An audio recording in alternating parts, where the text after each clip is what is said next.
What's up, everybody? It's Jordan, and welcome to the Sports 200 Show. Today is August 27th, 2021. This video, I want to continue my series of doing some record predictions for each NFL team. Recently did one of the LA Chargers, and next up is the LA Rams. The LA Rams made a shocking trade in the offseason, trading to get Matthew Stafford from the Detroit Lions. And lots of people are really high on the Rams this season. Including myself. They have a really nice offense. They have a great defense. They have the best defensive player in the league in Aaron Donald. So they have a reason to have high expectations with the LA Rams. So let's go ahead and get started with these predictions here. Week 1, they host the Chicago Bears, and I know lots of Bears fans, especially, think Justin Fields should start Week 1. I think that'd be a horrible idea. He's played pretty well so far in the preseason, and if you put him, Week 1 against the Rams, against Aaron Donald, that just has disaster written all over it. You don't want to kill his confidence just after one start, but this is going to be easily a win here for the Rams. I don't think this will even be close if Justin Fields starts or even if Andy Dalton starts. As we continue here, and Week 2, they head on to Indianapolis to take on the Colts.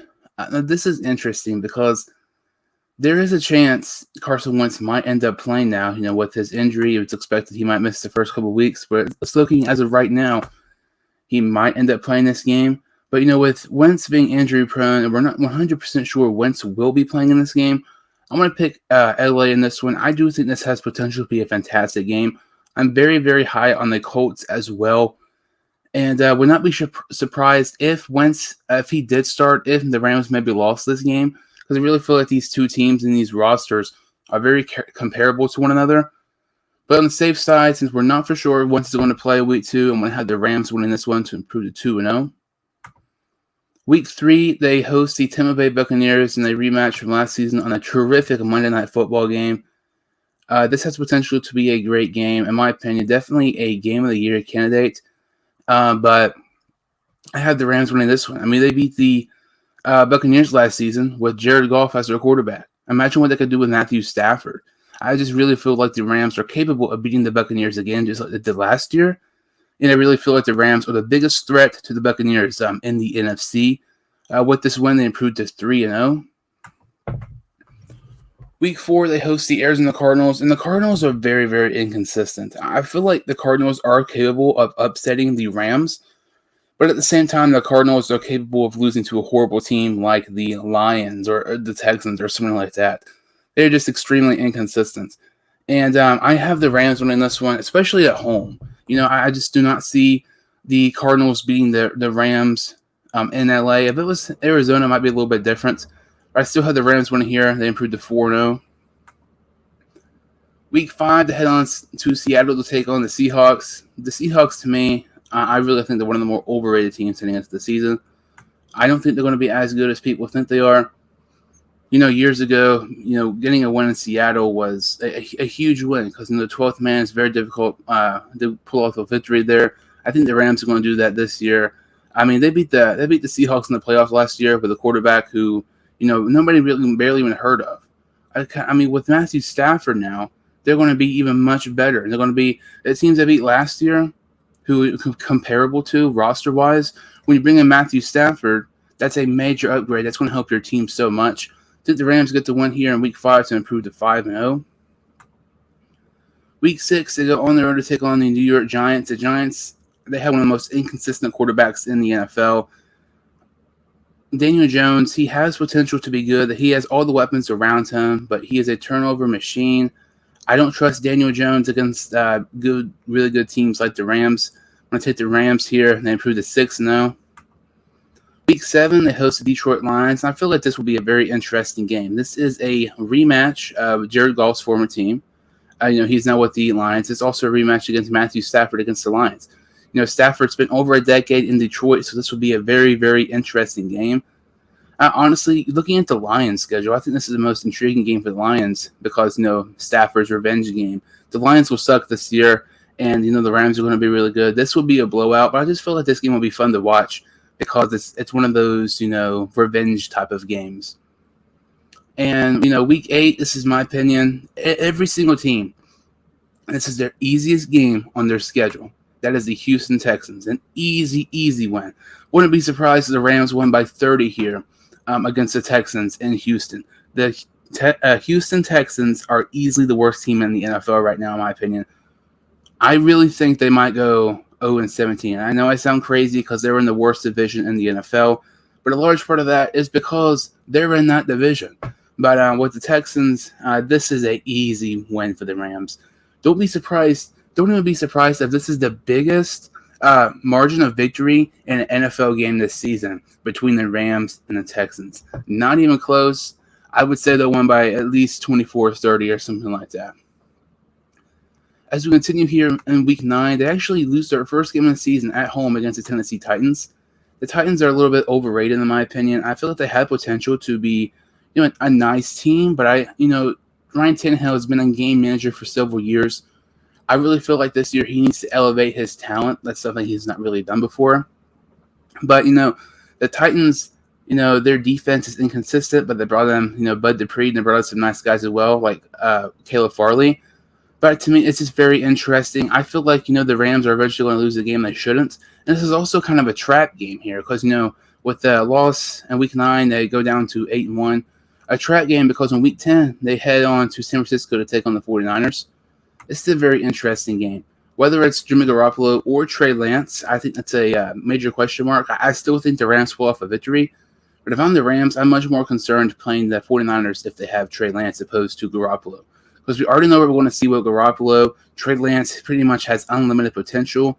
But I still see the Rams pulling off a victory here in Week 10 to improve to 9-1. Week 11 is their bye week. You really can't get much better than 9-1.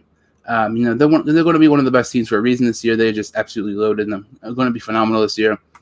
Week 12, they head on to Green Bay to take on the Packers. This is an interesting game. Playing in Lambeau Field, that's not an easy place to play, but I'm not high on the Packers this year. Honestly, I don't even know if they're going to win their own division. But you look at the Packers, and, they have Rodgers, they have Adams, they have Aaron Jones. Aside from that, who do they have that really stands out? In my opinion, nobody. There was Corey Linsley, who was – I don't think people realize how big of a departure that is for Green Bay. I have the Rams winning here to improve to 10-1. Week 13, they get an easy victory here at home against the Jacksonville Jaguars. They're going to make Trevor Lawrence look lost on that field with their defense, kind of like how we saw last year with Sam Darnold playing against the New England Patriots defense. As we continue here in Week 14, I mentioned the Cardinals are very inconsistent. I actually have them the LA Rams losing to the Cardinals here in Arizona. I feel like the Cardinals are one of those teams, if they were in any other division, I think they're a playoff team. But, just playing in this hard division with Seattle, the 49ers, and the Rams, it's going to be difficult for them to even get to 500. But I feel like this being in Arizona has a little bit of an impact opposed to LA. They get the upset victory here in Week 14. LA drops to 11-2. Week 15, they actually lose another game here, a home game against Seattle. I feel like these games are going to be competitive at times. I did say Seattle, in my opinion, is overrated. But I feel like, Matthew Stafford's one of the better quarterbacks in the league, but we have seen throughout his time in Detroit, there are games where he just absolutely sucks. Don't be surprised if we maybe see a couple of those games this year, and the Rams possibly end up losing a couple. Week 16, they go to Minnesota to take on the Vikings. The Vikings are one of my favorite surprise teams of the season. And, if you've seen my videos before, you'll know the Vikings, the Panthers, so my teams. I'm so excited to watch this year. I feel like the Rams will win this one, but don't be surprised if Minnesota maybe pulls off an upset victory here. I think they're more than capable of doing it. But to me, with the inconsistency of Kirk Cousins, I'm going to ride with the LA Rams in this one, and they improve to 12-3.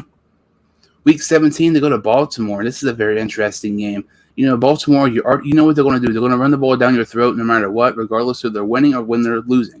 And the Rams have a pretty good run defense. I think they will stop Jackson and their whole running back committee. And this would be a win here for the Rams, and they improve to 13-3. The final week of the season, they actually lose to the San Francisco 49ers because I believe there's a chance the Rams might end up resting their starters in the final game of the year because they might have the number one overall seed clinched. But it's crazy because if you look at it that way, that means it will be 3-3 in your division, which is really crazy. You look at all their other games combined, that way they don't have one loss for the LA Rams schedule. But my record prediction for the LA Rams is 13-3. I mean, they are one of the best teams for a reason. They have a stacked roster. They have a major, significant quarterback upgrade compared to last year. You know, my ceiling for the Rams is 14-3. My floor for them is 10-7. I mean, I really think they're going to win 13, 14 games in arguably the hardest division in the NFL. And that really proves how good and talented the Rams will be this season. Don't be surprised if we see the Rams in the Super Bowl this year. And like I said earlier, the Rams are the biggest threat to the Tampa Bay Buccaneers to represent the NFC in the Super Bowl. Would not be shocked at all. And if I had to pick right now, I might actually be taking the Rams over the Buccaneers to represent the NFC. It's going to be very interesting. The Rams are one of the best teams in the league. Cannot wait to see how they play this year with, Matthew Stafford and Sean McVay's offense. But that really about does it for this video. Make sure to like this video and subscribe to the channel. I would really, really appreciate it. I'll see you all next time on the Sports 2 Hines Show.